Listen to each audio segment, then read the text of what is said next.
Good morning, students. In the last class, we have completed the agricultural marketing system and what are the different measures which is initiated by the government to improve the agricultural marketing system after the independence, in which we have studied the regulation of market, provision of the physical infrastructure, cooperative marketing, and the minimum support price. Okay, and we have also started a topic, that is what are the different problems which the agricultural marketing suffers in India. So we have completed the first, predominance of the private traders, distress sell, lack of transportation facilities, and so in today's class we are going to start the 4th point, that is lack of regulated market. Okay, let's start. So regulation of the markets by the government has benefited farmers as well as consumers. However, these are still less in number. There is still a need to develop about 27,000 rural periodic market as regulated marketplaces to realize the full potential of the rural market. Okay, so in India there is also the one of the biggest problem is for the agriculture sector is that there is lack of the organized or the regulated market. Okay, so regulation of the market by the government has benefited farmers as well as the consumer. Okay, अगर कोई market, अगर हमको कोई organised और regulated जो properly regulations के through run हो रहा होगा, अगर वैसा मार्केट मिलेगा तो it will be beneficial for the farmers as well as the consumer. कि फार्मर्स के लिए भी वो बेनिफिशियल क्यों होगा कि फार्मर्स अपने प्रोडक्ट को जो भी प्रोड्यूस किया उसको वहाँ पे सोल्ड आउट करेंगे और उन्हें उसका फेयर प्राइस मिल जाएगा. एज वेल एज़ कंज्यूमर के लिए इसलिए ये बेनिफिशियल होगा बिकॉज कंज्यूमर को जो भी उनको गुड्स की नीड है वो वहाँ जाएंगे तो उनको ईज़िली अवेलेबिलिटी हो जाएगी. So however there are still less in number. अभी भी क्या है, ये सारे रेगुलेटेड मार्केट हैं, they are still in less in number, कि बहुत लेस नंबर में है. There is still a need to develop about 27,000 rural periodic market as regulated market places. Okay, अभी भी क्या नीड है कि जो 27,000 रूरल पीरियोडिक मार्केट हैं जो किसी पीरियड ऑफ टाइम के लिए लगता है, मतलब किसी भी डे में, जैसे मंडे हुआ, वेंसडे हुआ, फ्राइडे हुआ, या मंथली लगते हैं, वीकली लगते हैं, तो उनके प्लेस पे एक रेगुलेटेड मार्केट होने चाहिए मार्केट प्लेसेस पे. Still there is need about the 27,000 market to realise the full potential of the rural market. कि वो जो रूरल मार्केट है उनके पोटेंशियल को वो they can realise it. Okay, now the next one is lack of infrastructural facilities. Though provision of the physical infrastructural facilities like warehouses, godowns, cold storage, etc. has been made, still the present infrastructure facilities are quite inadequate to meet the growing demand and hence need to be improved. Okay, so though provision for infrastructure facilities like warehouses, godowns, cold storage, etc. has been made, still the present infrastructure facilities are quite inadequate. Means कि ऐसे बहुत सारे infrastructural facilities provide की गई हैं, warehouses हैं, cold storage है, godowns हैं, अभी भी क्या है, still there is need for the infrastructural facilities, क्योंकि अभी भी उनकी नीड है, क्योंकि स्टिल दे आर इनएडिक्वेट. वो इनएडिक्वेट है, एडिक्वेटली कोई भी इसका प्रॉपर यूटिलाइजेशन नहीं कर सकता है to meet the growing need of the demand. की जो डिमांड की नीड जो ग्रो कर रही है डे बाय डे, उसको अगर फुलफ़िल करना है, डिमांड को फुलफ़िल करना है, तो इन दैट केस एक स्टोरेज फैसिलिटीज़, गोडाउन होने चाहिए so that the product will be stored there safely, hence need to be improved. और उन्हें क्या है, इम्प्रूवमेंट की नीड है. Next one is long chain of intermediaries. There is a long chain of middleman between the cultivator of the product and the ultimate consumers. All these intermediaries charge for their services and hence the return to the actual cultivator falls. Okay, so there is also long chain of intermediaries from producing the commodity to reach to the customer. Okay, so in between both of them जो intermediaries हैं वो बहुत ज़्यादा उनकी long chain है. अगर यहीं पे ये कॉमोडिटी और प्रोडक्ट अगर 10 रुपीज़ का है तो इन तक आते आते वो 20 रुपीज़ का हो जाता है. Okay, so there is long chain of middle man between the cultivator of the product, जो कल्टिवेट कर रहा है प्रोडक्ट को, जो प्रोड्यूस कर रहा है, एंड द अल्टीमेट कंज्यूमर के बीच में, इन दोनों के बीच में क्या है, बहुत सारे मिडिल मैन है. So all these intermediaries charges for their services. अब जो भी इंटरमीडियरीज हैं, मिडिल मैन है, अगर if they work so they will also charge the some prices and hence the return of the actual cultivator falls. ठीक, जो भी actual cultivator का प्राइस होगा, जो जिसने प्रोड्यूस किया है, जो फार्मर है जो प्रोड्यूस कर रहा है, तो उसका ही रिटर्न क्या हो जाएगा, वो कम हो जाएगा, और जो मिडिल मैन है उनको क्या होगा, वो ज़्यादा चार्ज कर लेंगे. ओके, सो ये long chain of intermediaries is also worse condition for the any farmers और एनी कल्टीवेटर्स, कि उनको जो रिटर्न होगा वो लेस अमाउंट में मिलेगा, और जो बीच में जितने सारे होलसेलर हैं, रिटेलर हैं, या कोई भी ब्रोकर्स हैं, सो उनके थ्रू वो जो अमाउंट है कमोडिटी की, वो क्या हो जाएगी, वो इंक्रीज़ कर जाएगी. Next one is next topic is suggestions to improve the agricultural marketing system. Okay, so that how can we improve the agriculture marketing system? So there are various suggestions to improve the agriculture marketing system. Okay, so in the light of the above defects in the agricultural marketing system, improvement in the system is urgently required. Okay, we have seen that in the above there are lots of defects in the agricultural marketing system, so there is need to improve in the system. Okay, उसमें क्या है, need है कि हम उस system को improve करें. some of the suggestions are, first is government intervention should increase where private trader predominate agricultural market. Okay, यहाँ पे क्या कह रहा है कि जो भी गवर्नमेंट है वो इंटरवेंशन करे, शुड इंक्रीज़, गवर्नमेंट का इंटरवेंशन इंक्रीज़ होना चाहिए, where private traders predominate agriculture market, जहाँ पे जो प्राइवेट ट्रेडर्स हैं वो पूरे एग्रीकल्चर मार्केट को प्रीडोमिनेंट कर रहे हैं, मतलब अपने अंडर कर रहे हैं, ऐसे प्लेस पे क्या होना चाहिए, गवर्नमेंट का इंटरवेंशन होना चाहिए. बिकॉज प्राइवेट ट्रेडर्स जो भी गुड्स प्रोड्यूस हो रहे हैं उनके प्राइस को अपने अकॉर्डिंग मैनिपुलेट कर ले रहे हैं, वो अपने अकॉर्डिंग प्राइस को डिसाइड कर ले रहे हैं. सो गवर्नमेंट अगर इंटरवेन करेगी तो गवर्नमेंट क्या है, फेयर प्राइस सारे प्रोडक्ट्स का देगी. Okay, next is more of the rural periodic market should be developed so that full potential of the rural market can be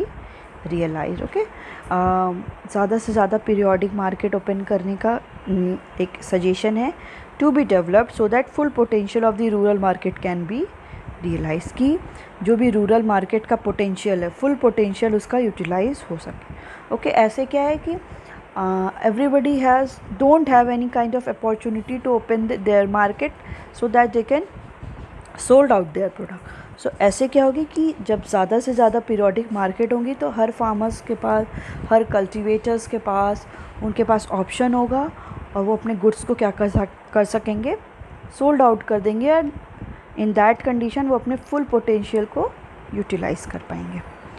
next is there should be increase provision of the more infrastructural facilities like warehouses, cold storage, etc., so that farmers do not have to make distress sale. Okay, so as क्या होना चाहिए कि more and more infrastructural facilities provide करनी चाहिए. Okay, कि ware house की facility, cold storage की facility, जैसे जो भी फार्मर्स और कल्टीवेटर्स हैं वो अपने सरप्लस अमाउंट को स्टोर कर सकें।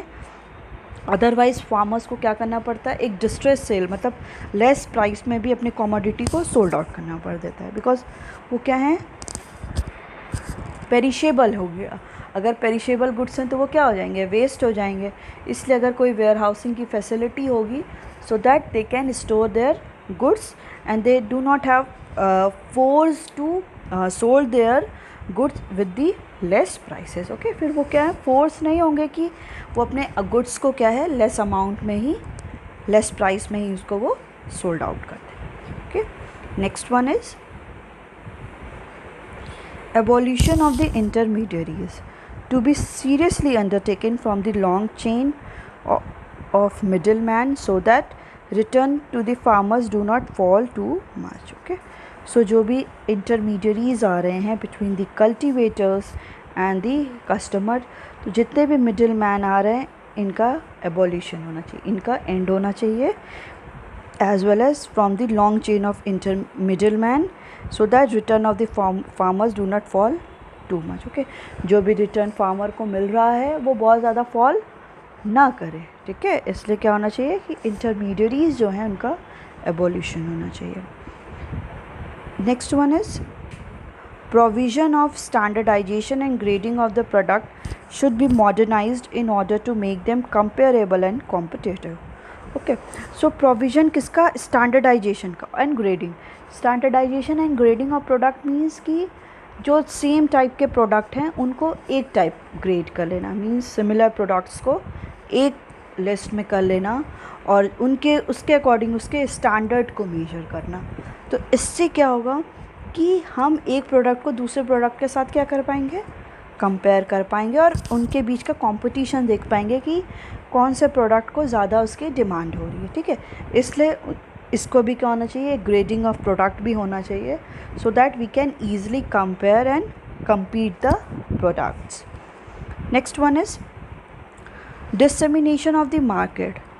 Okay, related information should be more properly and extensively done through the electronic media, print media, so that farmers are aware of the current market condition. Okay, dissemination of the market related information, जो भी market से related information है उसको क्या करना है, propagate करना है, मीन्स फैलाना है। शुड बी प्रॉपरली, वो प्रॉपरली होना चाहिए basically through the electronic media और the print media. Electronic media means phones के थ्रू, टीवी के थ्रू, प्रिंट मीडिया आप ये इसको ले सकते हो न्यूज़पेपर के थ्रू। ये सारी इन्फॉर्मेशन क्या है, फार्मर्स तक पहुंचाना है so that farmers are aware of the current market condition. जैसे जो भी फार्मर्स है वो करंट मार्केट जो कंडीशन चल रही है उसके बारे में वो क्या हो, अवेयर हो। And they will aware only because of the many sources of information and it can be through the print media as well as electronic media.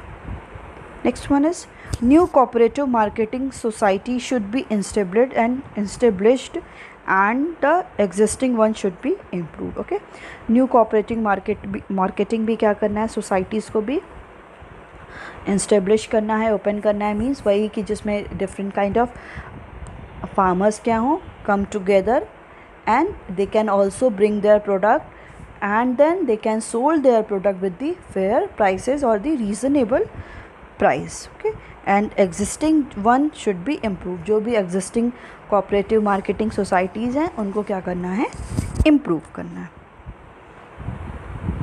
Next is all financial institutions or commercial banks should provide easy credit to the farmers as and when required by them. Okay, जो भी financial institutions हैं, commercial banks हैं, उन्हें क्या करना है, easy credit facility provide करना है। क्रेडिट मीन्स उनको लोन ईजिली प्रोवाइड करना है फार्मर्स को as and when they required, जब भी उन्हें ज़रूरत हो तो उन्हें क्या करना है, बैंक्स को और फाइनेंशियल इंस्टीट्यूशन को क्रेडिट फैसिलिटी प्रोवाइड करनी है।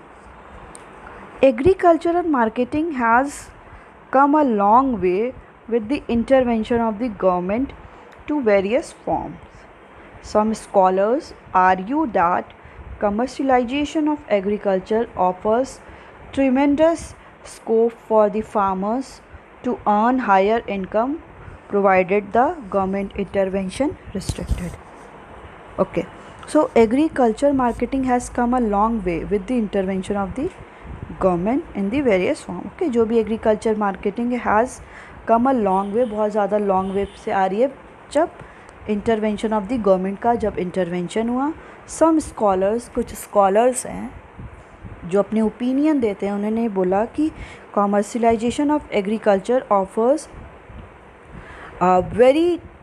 Offers tremendous scope. मींस जो कॉमर्शलाइजेशन एग्रीकल्चर का हो गया मींस कि अब क्या है, जो भी क्रॉप को प्रोड्यूस किया जा रहा है for the with the purpose of to sold it into the market, तो ये क्या कर रहा है, बहुत ज़्यादा ही ग्रेट अमाउंट में फार्मर्स के लिए स्कोप लेकर आया टू अर्न हायर इनकम, कि वो हायर इनकम को अर्न कर सके provided the government intervention is higher income provided the government intervention is restricted. Okay, so basically ये क्या कर रहा है, जो भी एग्रीकल्चर कॉमर्शलाइजेशन ऑफ एग्रीकल्चर हो रहा है, ये बहुत ग्रेट और वास्ट स्कोप लाया है कि फार्मर्स क्या कर सके, अपनी इनकम को इंक्रीज़ कर सकें. Okay, now the next topic is alternative marketing channels. Emerging alternative marketing channel.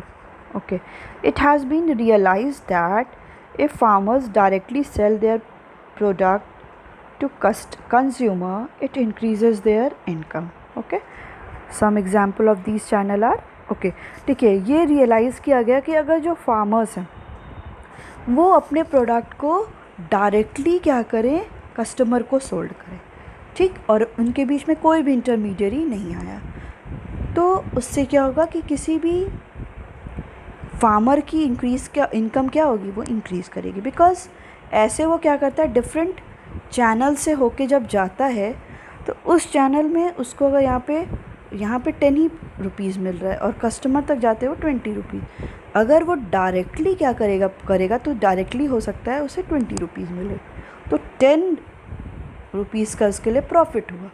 सो अगर यही कहा जा रहा है कि अगर फार्मर्स क्या करें, अपने प्रोडक्ट को डायरेक्टली सोल्ड करे to the customers, they increase their income. Okay, अपनी इनकम को बोलो इंक्रीज़ कर सकते हैं. ओके, तो इसके कुछ एग्जांपल्स दिए हुए हैं, जैसे अपनी मंडी है करके पंजाब में, हरियाणा और राजस्थान में जो क्या करते हैं लोग, फार्मर्स डायरेक्टली अपने प्रोडक्ट को कंज्यूमर को सोल्ड आउट करते हैं. नेक्स्ट वन इज़ हदसपुर मंडी इन पुणे, रायथू बाज़ार, it is basically for the vegetable and fruit market in Andhra Pradesh. Next one is Uzawa Sandys, which is farmers market in the Tamil Nadu. Further, several national and multinational fast food chains are increasingly entering into the contract and alliances with farmers to encourage them to cultivate farm products. Okay, अब बहुत सारे ऐसे multinational और national fast food chain भी open हो रहे हैं जो क्या कह रहे हैं कि वो फार्मर से डायरेक्टली कांटेक्ट कर रहे हैं, कि उनसे बोल रहे हैं कि आप ऐसे ऐसे प्रोडक्ट जो भी वेजिटेबल्स वो यूज़ करें, उन वेजिटेबल्स को आप प्रोड्यूस करिए and we will pay for it, कि ठीक है, डायरेक्टली वो लोग फार्मर से ही कॉन्ट्रैक्ट में आ जा रहे हैं. Okay, to cultivate farm products, कि वेजिटेबल और फ्रूट्स को प्रोड्यूस करें for desired quality, providing them with not only seeds and other inputs but also assure the procurement of the product and the pre-decided price. Okay, basically क्या है कि desired quality के वो product होने चाहिए, उसके सीड्स ही ना प्रोवाइड करें, अदर इनपुट भी प्रोवाइड करें, बट ऑल्सो एक्वायर और achieve the product at the pre decided price. Mean उसके जो भी प्राइस होंगे वो क्या होंगे, प्री डिसाइडेड होंगे. Okay, simple. जो भी मल्टीनेशनल और नेशनल लेवल पे कुछ ऐसे फूड स्टोर्स हैं या डिफरेंट आपके फास्ट फूड चेन है, वो क्या करते हैं, डायरेक्टली कल्टीवेटर और फार्मर्स के कांटेक्ट में आके वो लोग अपना कॉन्ट्रैक्ट में कर लेते हैं कि आप मेरे को क्या करो, इतने टाइप के vegetables as well as fruits को प्रोवाइड करो at the price will pre decided price पे होता है, जिसमें कोई भी जो भी डिफरेंट काइंड ऑफ इंटरनेशनल और नेशनल चेन है, फास्ट फूड चेन है, वो उनके थ्रू क्या करते हैं, परचेज़ करते हैं। Okay, and with the best quality, कि वो क्वालिटी भी क्या होनी चाहिए, बेस्ट होनी चाहिए। So it is argued that such arrangement will help in reducing the price risk of the farmers। Okay, ठीक है, अगर ऐसी अरेंजमेंट हो जाती है तो it will be most beneficial for the farmers, because उनका जो भी प्राइस रिस्क है बहुत ज़्यादा, कि वो अगर वो मार्केट में लेके जाएंगे तो उन्हें लेस प्राइस मिलेगा अपने प्रोडक्ट को सोल्ड आउट करने का। तो इसके थ्रू क्या होगा कि उन्हें एक सिक्योरिटी मिल जाएगी कि they will get the reasonable price for their product and would also expand the market for the farm product. Okay, और वो क्या कर सकते हैं, अपने मार्केट को एक्सपैंड भी कर सकते हैं फार्म प्रोडक्ट के लिए। बेसिकली मतलब जो भी फार्म पे प्रोड्यूस होते हैं, किसी लैंड पे प्रोड्यूस होते हैं, इन डैट केस वो क्या कर सकते हैं, अपने मार्केट को वो मोर क्या कर सकते हैं, एक्सपेंड करेंगे, और वहीं पे वो प्रोडक्ट को प्रोड्यूस करके डायरेक्टली वो जो जिसके साथ भी उनका कॉन्ट्रैक्ट हुआ है, they will sold out their product. Okay, now the next topic is diversification of in agriculture. Okay, so agriculture is the backbone of the Indian economy। Okay, so major proportion of workforce of the country depends on agriculture. Most of the agricultural employment activities are concentrated in the Kharif season, but during the Rabi season it's difficult to find gainful employment due to inadequate irrigation facilities. Depending exclusively on the farming only for the earning livelihood is not sufficient. Expansion of the work areas is equally essential to explore new areas to work, to increase level of income, to overcome poverty and other tribulations. Therefore, diversification in agriculture is required so that gainful employment for surplus labor can be located in the allied activities in agriculture and non-farm activities. The need for diversification arises from the fact that there is greater risk in depending exclusively on the farming for livelihood. Diversification towards new area is necessary not only to reduce the risk from agriculture sector but also to provide productive sustainable livelihood option to rural people, and there are two aspects of diversification. Okay, so as we know that agriculture is the backbone of Indian economy। agriculture क्या है, Indian economy का वो backbone है। okay, so major proportion of workforce of the country depends on agriculture। ठीक है, जो India की work force means कितने नंबर ऑफ़ पीपल एम्प्लॉयड हैं, कितने नंबर ऑफ़ पीपल वर्क कर रहे हैं, they all are depends on the agriculture. वो एग्रीकल्चर पे बेस्ड है। Most of the agricultural employment activities are concentrated in the kharif season. Okay, जो भी एम्प्लॉयमेंट एक्टिविटी सबसे ज़्यादा क्या होती है, खरीफ सीज़न में ही ज़्यादा एम्प्लॉयमेंट अपॉर्चुनिटीज जनरेट होती है। It is basically only because of monsoon season, कि वहाँ पे क्या है, मानसून सीज़न होता है, इरिगेशन फैसिलिटीज़ ईज़िली मिल जाती है, कि उन्हें डिपेंडेंट नहीं होना होता है। तो इसलिए क्या है कि ज़्यादातर इसमें क्या होता है कि एम्प्लॉयमेंट एक्टिविटी ज़्यादा जनरेट होती है in the kharif season. But during the rabi season में क्या होता है, it is of winter crop, इसमें विंटर के क्रॉप होते हैं सारे। इसमें क्या होता है, it become difficult to find gainful employment due to inadequate irrigation facilities. ठीक है, इसमें क्या है कि एम्प्लॉयमेंट अपॉर्चुनिटीज़ को जनरेट करना और गेट करना, मतलब पाना क्या था कि बहुत मुश्किल होता है, प्रॉब्लम क्रिएट करता है, बिकॉज इनएडिक्वेट इरिगेशन फैसिलिटीज़ की इरिगेशन फैसिलिटीज़ प्रॉपरली नहीं मिलती है। So depending exclusively on the farming only for earning a livelihood is not sufficient. ठीक है, तो बस एक फार्मिंग पे ही मीन्स कुछ कमोडिटी जो भी हम क्रॉप को प्रोड्यूस कर रहे हैं in the farm on the farm is not sufficient. Okay, ये sufficient नहीं है for the livelihood of any individual, कि किसी की livelihood के लिए, किसी भी individual के लिए वो इतना sufficient नहीं होता है.